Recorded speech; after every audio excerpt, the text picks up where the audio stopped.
रुक्मिणीताई लोंढे यांना टूल समजून ट्रोल करणाऱ्या धम्मसंगिनी या नावात धम्म असतानाही त्या जातीच्या वडकाण झाली, वडकाण निघाली. काय? रुक्मिणीताई लोंढे यांना टूल समजून ट्रोल करणाऱ्या धम्मसंगिनी रमा गोरख या नावात धम्म असताना त्या जातीची वडकाण झाली, त्या जातीची वडकाण झाली, जातीची वडकाण निघाली. ही भूमिका आज मांडतो आहे. खरं तर धम्मसंगिनी रमा गोरख यांच्याबद्दल मला नितांत आदर आहे. त्यांनी आपल्या आडनावाच्या ऐवजी आपल्या आईवडिलाचं नाव दिलेलं आहे. धम्मसंगिनी रमा गोरख यांच्याबद्दल मला नितांत आदर आहे. एक स्त्री म्हणून तर आदर आहेच, परंतु एक व्यक्ती म्हणून, एक माणूस म्हणून मला त्यांच्याबद्दल सन्मान आहे. त्यांच्याबद्दल मला सन्मान वाटतो, आदर वाटतो. मग चळवळीतील धम्मसंगिनी यांच्याबद्दल तर फारच आणि नितांत आदर आहे. 1-2 नोकरीच्या तुकड्यासाठी आरक्षणाच्या उपवर्गीकरणाचा एक किरकोळ मुद्दा आणि फालतू गोष्टीसाठी या आंबेडकर चळवळीचं त्यांच्याशी माझं असणारं नातं हे कधीही तुटणार नाही. आंबेडकरवादी चळवळीचं एवढं नातं एवढं काय कच्चं नाही, ते अतूट नातं आहे, ते कधीही तुटणार नाही. त्यामुळं धम्मसंगिनी रमा गोरख यांच्या उपवर्गीकरणाच्या बद्दल किती थोडंफार मतभेद असलं तरी त्यांच्याबद्दल मला नितांत आदरच आहे. परंतु काल एका बहुजन संघटक या यूट्यूब चॅनेलवर त्यांनी ती मुलाखत देताना, धम्मसंगिनी रमा गोरख यांनी मुलाखत देताना मातंग समाजातील रुक्मिणीताई लोंढे यांच्याबद्दल यांना त्यांनी टूल म्हटले. टूल काय? महारानो, तुमच्याकडं आता रुक्मिणीताई लोंढे ह्या मागीन आल्यात, त्यांचा टूल म्हणून वापर करू नका. बरं झालं महाराला शेवटी महारांना मागीनच भेटली असं वक्तव्य एका स्त्रीबद्दल असं वक्तव्य करणं हे किमान नावात धम्म असणाऱ्या धम्मसंगिनीला तर शोभत नाही. एवढंच माझं म्हणणं आहे.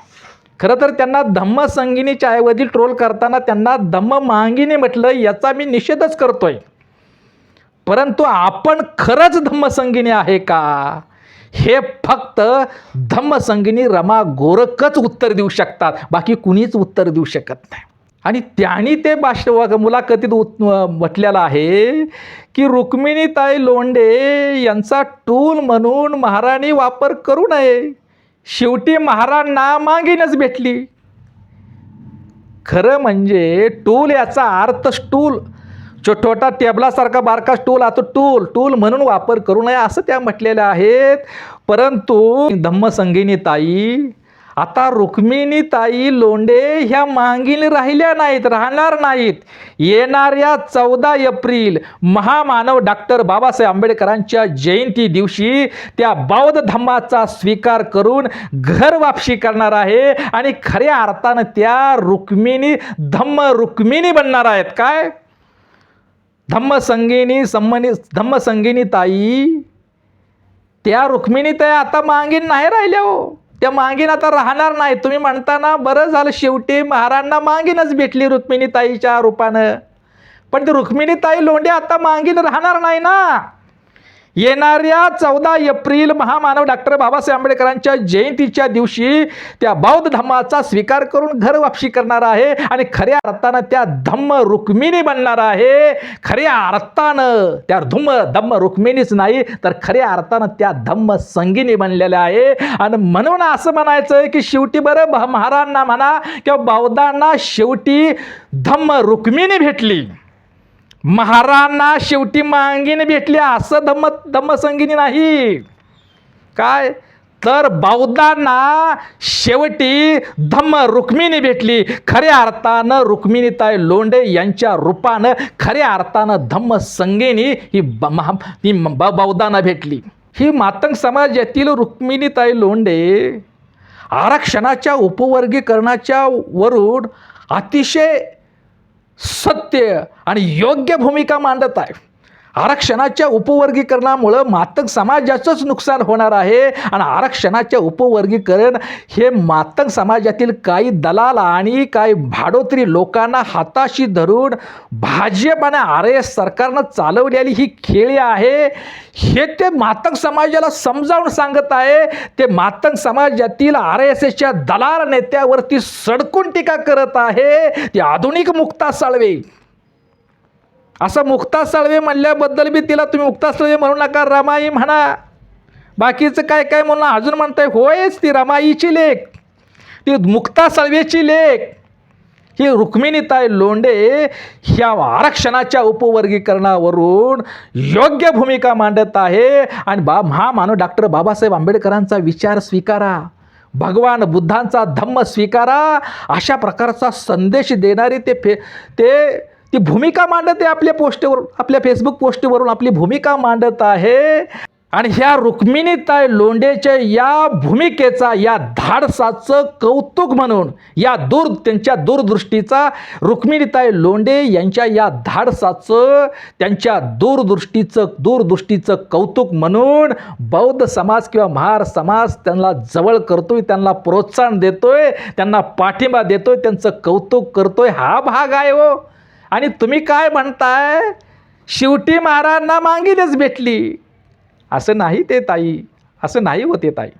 अखेर रुक्मिणीताई लोंढेंना, अखेर बौद्धांना, अखेर महाराजांना रुक्मिणीताई लोंढे नावाची भीमाची वाघीण भेटली हो, मांगीन नाही. रुक्मिणीताई लोंढे नावाची मांगीन महाराजांना नाही भेटली, तर भीमाची वाघीण भेटली. खऱ्या अर्थानं धम्म रुक्मिणी भेटली. खऱ्या अर्थानं रुक्मिणीताई लोंढे नाव रूपानं, खऱ्या अर्थानं बौद्धांना खरी धम्म संगीने भेटली. असं आहे होते. पण तुम्ही आरक्षणाच्या उपवर्गीकरणावरून जातीचं वडकाण झालंच ना.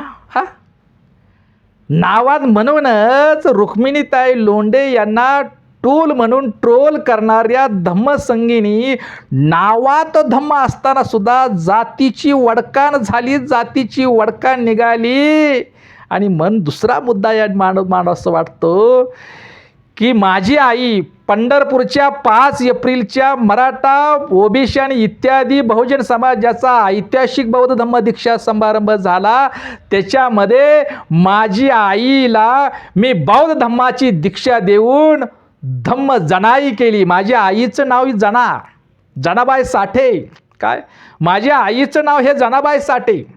आणि मी त्या आईला मी जनाच म्हणतो, सगळे जनाच म्हणतात, मी सुद्धा जनाच म्हणतो.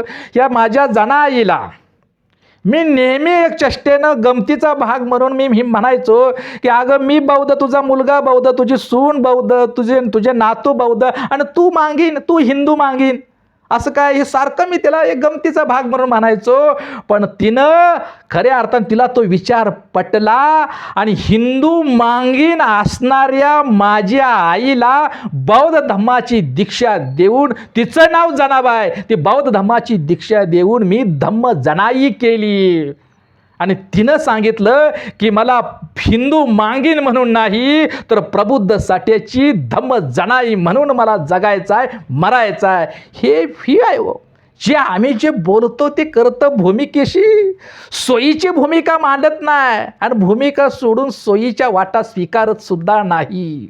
आणि तुम्ही म्हणता मातंग समाजातली रुक्मिणीताई लोंढे अखेर महाराजांना मागीनच भेटली, तिचा टूल म्हणून वापर करू नका. अरे महाराणी कुणाचाही टूल म्हणून वापर केला नाही. काय, धम्मसंगीनी ताई आपल्या स्वार्थासाठी टूल म्हणून कुणाचाही वापर केला नाही. उलट बौद्धेतर, मातंग, चर्मकार, ओबीसी इत्यादी बौद्धेतर बहुजन समाजाने आपल्या स्वतःच्या स्वार्थासाठी महाराचा शिडी म्हणून वापर केला. हे सत्य आहे हो. महाराजांना कुणाची टूल म्हणून वापरण्याची काय आवश्यकता, गरजच नाही हो. बौद्ध समाजाचा, महार समाजाचा, या प्रबुद्ध जनाधाराचा, या आंबेडकरी समाजाच्या प्लॅटफॉर्मचाच अनेकांनी याचा लाभ उठवला स्वार्थासाठी. अनेक बौद्धेतर नेत्यांनी, वक्त्यांनी, कार्यकर्त्यांनी महार समाजाचा प्लॅटफॉर्म वापरून बौद्ध समाजाचा प्लॅटफॉर्म वापरून अनेक नेते कार्यकर्ते मोठे झाले हो. त्यामुळं महाराजांना कुणाची टूल म्हणून वापरण्याची गरजच नाही, वापरलाच नाही. उलट महाराजांचाच बौद्धांचाच टूल म्हणून नव्हे तर शिडी म्हणून वापर करण्यात आला. त्यांच्याच प्लॅटफॉर्मचा वापर करून मोठे झाले आणि प्रस्थापित पक्षाच्या दावणीला जाऊन बसले हो. हा इतिहास आहे. आणि तुम्ही रुक्मिणीताईंना कुशाल म्हणताय की बरं झालं महाराजांना मागीने भेटली, त्या रुक्मिणीताईचा टोल म्हणून वापर करू नका. तिच्या भूमिकेचं कौतुक म्हणून समर्थन झालेलं आहे.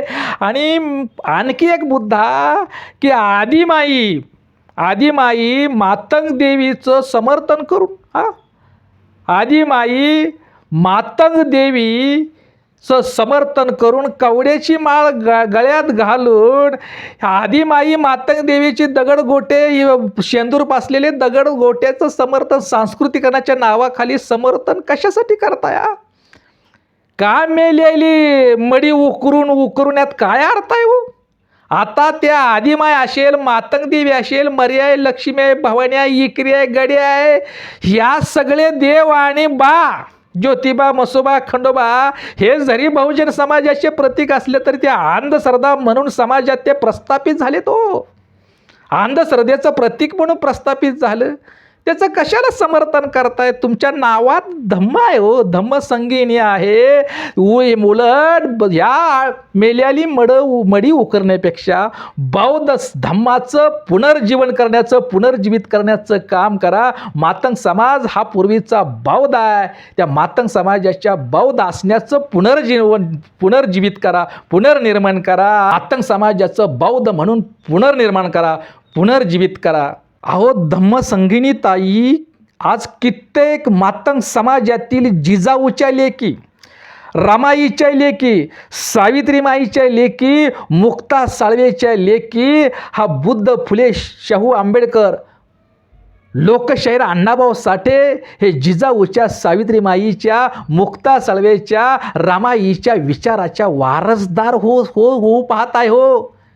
आणि अशा मातंग समाजातील अशा क्रांतिकारी लेकींना, क्रांतिकारी वारसदार महिलांना, मुलींना तुम्ही गळ्यात कवड्याची माळ घालून नागतोंड नसणाऱ्या शेंदूर फासलेल्या दगडगोटेचे उभे करून तुम्ही या मातंग समाजातील ह्या मुलींना, संपूर्ण मातंग समाजाला अंधश्रद्धेच्या खाईत लोटू नकावं. या अंधश्रद्धेमुळंच मातंग समाज अज्ञानाच्या खड्ड्यात गेलाय. म्हणून तर प्रगती नाही हो. हेच तुमच्यासारख्या नावात धम्मसंगीने असणाऱ्या महिलेनं, भगिनीनं समजावून सांगायचं, प्रबोधनाचं काम करायचं आहे. आणि खरंच सांगतो, रुक्मिणीताई लोंढे या अशिक्षित आहे, कमी शिकलेल्या आहे, परंतु सुद्धा अतिशय योग्य आणि क्रांतिकारी भूमिका मांडतात हो. भविष्यामध्ये बौद्ध समाजाचं, बौद्ध समाजाचं, महार समाजाचं जाऊ द्या, पण भविष्यात ज्या वेळेला मातंग समाजाचं परिवर्तन होईल, मातंग समाजामध्ये जेव्हा क्रांती होईल ना, त्यावेळेला मातंग समाजाच्या भावी पिढीसमोर रुक्मिणीताई लोंढे नव्हे, रुक्मिणीताई लोंढेच्या रूपानं खरी धम्मसंगिनीचाच आदर्श राहील. धम्मसंगिनी रमा गोरखचा आदर्श नसेल. हे सांगायला मला खेद वाटतो, पण तुमच्या ह्या भूमिकेमुळं मला सांगावंसं वाटलं. उद्या भविष्यामध्ये रुक्मिणीताई लोंढे ह्याच मातंग समाजाच्या खऱ्या आदर्श म्हणून इतिहास राहील, इतिहासात त्यांची नोंद राहील. पुढं सांगतोय की आता तुम्ही जातीचं वडकाण म्हणतोय ना आपण, एखादी बैलगाडी, एखादा ट्रॅक्टर, एखादी मोटरसायकल म्हणा, एखादी कार, गाडी, टेम्पो, ट्रक, जे काय वाहनं आहेत ना, त्या वाहनं मागं सरकून म्हणून आणि पुढं बी एका वसरड्या सरकून वडकाण लावलं जातं. वडकाण, दगडाचं वडकाण किंवा कशा तर वस्तूचं वडकाण लावलं जातं. म्हणून तुम्ही आरक्षणाच्या उपवर्गीकरणावरून तुम्ही शेवटी जातीचं वडकाणच झाला ना. आणि म्हणूनच तुमच्यापेक्षा या जातीचं वडकाण न बनता आणि हिंदू मांगीन बी न होता बौद्ध धम्माचा स्वीकार करण्याचं घोषित करू रुक्मिणी त्याई खऱ्या धम्म रुक्मिणी झाल्या हो. आणि ह्याच धम्म रुक्मिणीचा खरा आदर्श हा मातंग बौद्ध समाज नव्हे तर बहुजन समाज घेईल. आता गेलाय तुम्ही, झालाय जातीचं वडकाण, तर धम्मसंगिनी या माझ्या ताईनं, या चळवळीतील माझ्या ताईनं अनेक हिंदू मांगिनीला धम्मसंगिनी बनवावं, अनेक हिंदू मांगिनीला बौद्ध धम्मात आणून धम्मसंगिनी बनवावं. असं जर त्यांनी केलं तर त्यांचा हा प्रबुद्ध साठे आपल्या धम्मसंगिनी या ताईचा एक भाऊ म्हणून सत्कार करेल, जाहीर सन्मान करेल. की तुम्ही नावात धम्मसंगिनी, तुमचं नाव बदलून तुम्ही नावामध्ये नाव तुमचं धम्मसंगिनी ठेवलेलं आहे, परंतु मी तुम्हाला धम्मसंगिनी ही पदवी देईल.